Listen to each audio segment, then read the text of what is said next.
This guy right here. I haven't had a Sunny Delight since I was a little youngin'. Looks different. And I remember, like, just like the fruit punch, this would suck at getting cold. These never got cold, and I believe this was just basically some sort of syrup concoction. It wasn't real juice, but to us growing up, these were lifesavers. And now I remember they came in various sizes, but if you had these in your lunch, you was the shit back in the day. If your people packed your lunch, these were the business. I remember they weren't too sweet, weren't too sour. And I remember exactly how they taste, even though I probably haven't had Sunny Delight in maybe, and like I said, I'm not exaggerating. You'll hear me say this several times. Probably haven't had it in like 20 years or more. So I wonder what they're hitting for nowadays. I hope this does not ruin my childhood or any nostalgia that I have for Sunny Delight. I remember they called it Sunny Delight, then changed it to Sunny D, and like obviously the packaging is different. They marketing all that good stuff, but let's check it out. Let's see where they're at nowadays. I guarantee they do not taste the same, and I wouldn't be upset. I kind of would, but they're really not that great. It was an affordable drink back then. Um, it smells somewhat different. Not too much. Like if I could describe the smell, it's like a watered down version, if anything. Like it came from concentrated, but that's what you get with a lot of these fruit juices nowadays. I really hope that this doesn't ruin the memory that I have of this, but cheers. Let's check it out.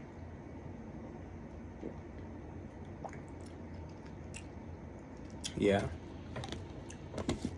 And the sad part about it is, I don't know why it tastes like that.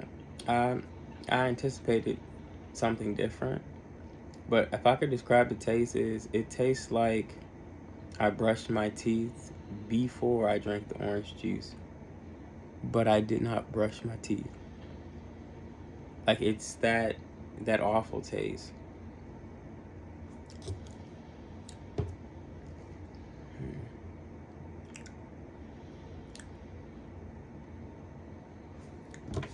It definitely ruined the memory. If I had to rate the change overall, testament of time, price point, yeah, they kept it with inflation. I looked at the prices before this video, and I was just like, yeah. I remember like little things like this. They used to have cases of these, and they used to be like $2.99. They don't cost that anymore, like at the most. I remember those, like the medium-sized jugs.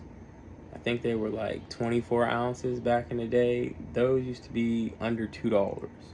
So yeah, everything's expensive nowadays, but the quality was better. It was a little bit more sweeter. They might have actually used like real sugar in there, and I'm not saying it's a good thing because the calorie count on this small bottle is only 50.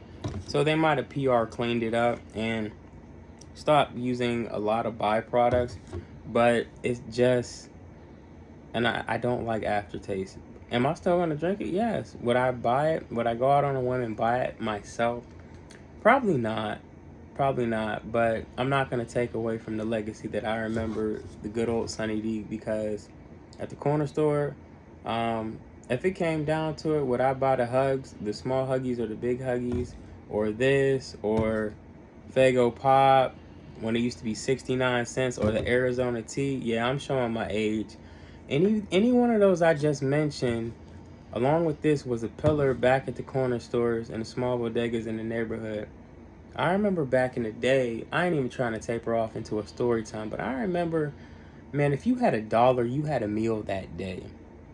With the 25-cent snack cakes, back when oodles and noodles used to be a quarter a pack, yeah, they used to sell them in the corner store. Little Debbie used to be 25 cents. And then they had the medium-sized ones, medium to large-sized ones for 50 cents. They had the 25-cent Hug Jugs, the little barrels, and then they had the 50-cent ones. Then they had the Guzzlers. Boy, man. They had the bags of chips. This was before the price hike. Before the price hike, bags of chips used to be 25 cents too. If you don't remember that, you too damn young. Then they had the penny candy. They had the Mike and Ike's, 9 laters, the Warheads. At like, they had everything. Chicken and JoJo's. You could get a box for under $5, where it'd be like 4 or 5 wings and 4 JoJo's. And that used to be like $2.99. You gotta be reminiscing, but yeah, I rate this. I give it a 1 for the hell of it. It's something to drink. Kids don't taste their food anyways, but the kids nowadays, man, they would drink paint thinner if it came down to it. Like, Mad Dog 2020 orange juice tastes better than this. Four Loko, the original formula, tastes better than this, and I'm not even gassed. And this just tastes like something that's not real. And I hope you guys aren't giving this to your kids, because it's absolute shit. But if you like me doing content like this and you want me to continue to do content like this, I need you guys to like, share, and subscribe. Click the bell notifications. If you want to donate, go to my bio. I'll tell you exactly what to do as far as doing that. And if you want to give recommendations. But like I said, I love doing this. I'm going to keep doing it. And I have a lot of new products that I want to review, new, old. Some may be seasonal. Some may not be native to my area. Some may be native to your area. Nevertheless, some might be throwbacks. Some people might see them and be like, "Oh, we got those here." Yeah, but I may have never tried them, or I've tried them years ago, or somebody that's watching this in another country, they cannot get these. So that's another reason why I do these videos. But hey, continue to check me out. Share me with everybody that you know. I appreciate the support. Thank you guys. And it's been real. Until next time, take care.